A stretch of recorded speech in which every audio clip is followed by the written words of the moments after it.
Alright buddy, welcome back to another gaming video. Can you believe it? 25 years ago, the Sega Saturn came out. Now, going back 25 years is quite some time. I was still in high school, and I was just really focused on sports. The Sega Saturn wasn't even a thought in my mind. What's funny though is that Sega Saturn has a special place in my heart. If you remember my prior video, I was really adamant about how much I really enjoy the Dreamcast. If it wasn't for the Saturn though, I would not have become such a big Sega and Dreamcast fan in general. Fast forwarding from the launch in 1994, 25 years ago, it was probably late 98 to early 99, is when I finally decided to go back to console gaming. At the time, I was in college and I was studying hard, and I was really enjoying the first-person shooter scene. I enjoyed playing Doom. Doom 3D just blew my mind away, and then there was the 3D quality of games like Quake, and then looking to things like Quake 2. Well, I came to the realization that, one, I did not love trying to download updates and files for PC games on very slow dial-up internet. So using my university's internet, it was so slow to log into it, hearing that modem go off and then hearing it disconnect was always just so difficult to deal with. And realizing that when you're a PC gamer, the master race of all gaming there is that it's a much heavier investment that one has to stay, because the cutting edge does not wait for your wallet. You're either with it or you're not. And that's why I learned that, to be a hardcore PC gamer took money that I did not have. And I started thinking to myself, hey, with a console, you don't need to provide any updates or downloads. It's funny to think how much our consoles these day and age actually reflect the PC way of life that we had 20 plus years ago. However, back then I was at a crossroads to where, do I spend $200, $300 to upgrade my computer so I can play the latest and greatest, or do I just simply stop and reflect on what's available on home consoles and decide to take advantage of what's available? And so this was late 98, early 99, and I decided, you know what, I'm gonna get off the PC train. I had a great ride. Maybe I'll get back to it when I have more money. But let me go ahead and use the money I do have and get back into what I want to do and really enjoy. That's playing games and having fun. And so I decided the best and cheapest way to try to do that at that time was, instead of going to like an EB Games or Babbage's, I decided to go to my local pawn shop. And sure enough, there in the display case, there was this black game console, the Sega Saturn. I thought to myself, well, I know Sega. I remember playing, the Sega Genesis. I had friends that had the Sega Genesis and the Super Nintendo. I played games like NBA Jam and Sonic and had a wonderful time playing them. I thought to myself, well, what's the Sega Saturn all about? And take a look at it. It used some CD-based technology. I was there at the pawn shop, and unfortunately I didn't have any games, so I figured, well, there's always EB Games to go to, or Electronics Boutique, I think, at the time. And they had nothing in stock as far as Saturn goes. I talked to one of the associates there, and they had a couple of games that were like 99 cents or under, that were in the back of the store, where there wasn't even any shelf space for it anymore, because the Saturn was dead.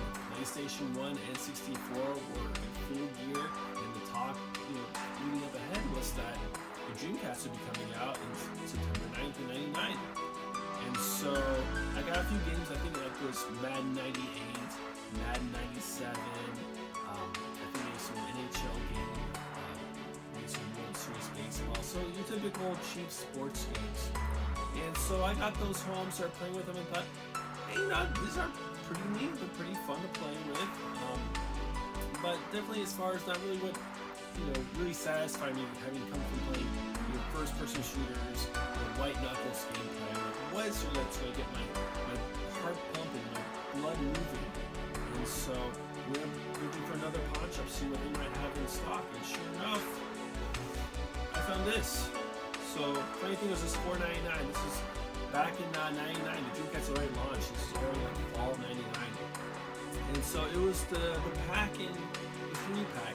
It had Virtua Fighter 2. It had Daytona USA and Virtual Cop. And so I popped in Virtual Cop and thought, oh, this looks interesting. And trying to play Virtual Cop without a stunner gun, using a regular gamepad, was one of my first purchases was to find out how can I play this virtual cop game with an actual gun, because looking on the back of the packaging, it looks like you're supposed to have some sort of gun and such. I thought I should probably look into this. And fortunately, I was at a pawn shop and they had this red third-party gun where if you work for PlayStation 1 and work on the Saturn, I thought, this is brilliant. And so I was able to play Virtual Cop for the first time, and it blew me away how much fun it was just trying to remember where all the bad guys were, shooting the barrels, watching explosions, shooting the missiles that were coming at me. It was incredible. So unfortunately, I never played Virtual Cop in the arcade. I didn't really have any arcades close to where I lived. So this was my first experience of like arcade action that just really blew me away. And then there was Virtual Fighter 2, and just really the sound just sounds so crisp, just so much energy, and seeing the characters, all different movements, hearing ring out, and feeling so excited to knock my opponent off the stage was just mind-numbing. And then Daytona USA is trying to get to the top of the pole, just beat all the other cars out, race that horn through, and then the music. I mean, who can't just stop to remember and think, if you play the Saturn, you play Daytona USA, I gotta tell you, I'm from Orlando, Florida, and so when I heard Daytona, that's only an hour and a half away from my house. I thought to myself, wow, this is like a game from my backyard essentially. And so Sega was like pulling at my heartstrings, and I was only 90 minutes away from essentially where one of their games takes place, Daytona USA. So I was hooked. So this was 1999, Dreamcast was doing its thing, and I started taking a look and see what other Saturn games are there. And it was there at the university that someone showed me about eBay. And I'm like, what's eBay? And so I started taking a look and see what other games can I find. So, I was looking there, and I'd also check out other pawn shops. So, one of the next games I picked up, which looked interesting, was Panzer Dragoon. So Panzer Dragoon was like nothing I'd ever played before. So I never played any rail shooters, and essentially that's what the game is, but it's more than simply your typical rail shooter. I think I played a little bit of like Star Wars Rebel Assault on the PC. I thought, it seems kind of boring. I wanted more like the first-person shooter. I'm directing where things go. But Panzer Dragoon was its own different kind of game. It had its own different language, and the music was just awe-inspiring. You feel like you were being transported to another world, and just absolutely loved playing it. It was just incredible, the graphics, the sound, and it really just captured me. And just thinking to myself, like, what other games does the Saturn have? Because, the triple pack was awesome, the sports games were good, but it wasn't really my cup of tea. The Panzer Dragoon was terrific. And then I ended up finding a pawn shop, and ended up picking up one game, and then buying an upgrade to it, and that game is Nights into Dreams. And what was amazing to it was just simply how carefree it was. Even though you couldn't glide yourself every other place, but it was just simply the movement was different from any other game I had played beforehand. And then it was the 3D control pad, which is simply you're playing in a different fashion. So I hadn't played the N64 yet, and so my experience as far as a 3D control experience was, this is my first time ever playing it, and I thought to myself, like, this is incredible. The sounds, the colors, just the whimsical gameplay was just amazing. And what was really interesting to me was that 3D control pad, I ended up seeing it when I'd go to stores like Sears and seeing a Dreamcast kiosk. I thought to myself, oh my gosh, 3D control pad on Sega Saturn looks like the same thing as the Sega Dreamcast. And that's where I started planting the seed, was thinking to myself, if I had so much fun engaging with this game, Nights into Dreams, with this control pad, that interface, I thought to myself, gosh, what's next around the corner? Now, I had tried the PlayStation 1, and I thought, it was good. And then picking up PlayStation 1 sometime after I picked up the Sega Saturn. But it was really that seed of the 3D gamepad that I thought to myself, Sega could create this much magic in a game system considered a failure commercially, and the industry as a whole. I thought to myself, well, there's a lot of buzz going on this Dreamcast. I should probably look into it. But right now, I discovered finding stores where they had Sega Saturn games for cheap, learning about buying games online, and that was one thing I discovered, was that it was then that I noticed that there were games that came out in Japan that never saw light of day in the United States. I thought to myself, how is that even possible? And then seeing different things like, what's an ST key? What are chips, so chipping a system and such, playing backups. Now, I never went down the road of playing backups on, any of my game systems to that point. I never even heard of that. I mean, I did have a friend that had one of those like 101 NES cartridges, but I thought to myself, well, he got that when he was in New York, and I'm not going to New York anytime soon, so playing that is not totally impossible. However, the whole idea as far as what more can system do and what games can come out of the United States really intrigued me. And so I ended up reading about, hey, you can play import games with this ST key. And so I thought to myself, what do games go for? And what's the difference between the Japanese versions and the American versions? And like, what games did we not get that came out in Japan, and how are they? And one game that really intrigued me in this whole series had to be Capcom with the Versus series. I remember playing this game, X-Men vs. Street Fighter, in the arcade and being completely blown away with it. I thought to myself, this game is ridiculous. This game is on crack. It takes the whole, Street Fighter Alpha series, takes it to a whole nother level. And that 4 meg RAM card made a huge difference. When I finally decided to import the game, bring it home, and do the ST keys, swap trick, and throw in the game, and it just blew me away. I thought to myself, why do I need to get a Dreamcast when I have something that's arcade perfection in my own home? Now, not to take it lightly was that before I was playing this though, one game that was almost my go-to when I was up late at night having to study, work on some paper, I had to burn off some steam, without fail, was Street Fighter Alpha 2. It was me playing as Ryu and then playing against the Kuma at the end and having to just duke it out for a good 15-20 minutes of gameplay, trying to just burn off as much steam. And it was better than a shot of espresso or a double latte, whatever kind of silly coffee type it is.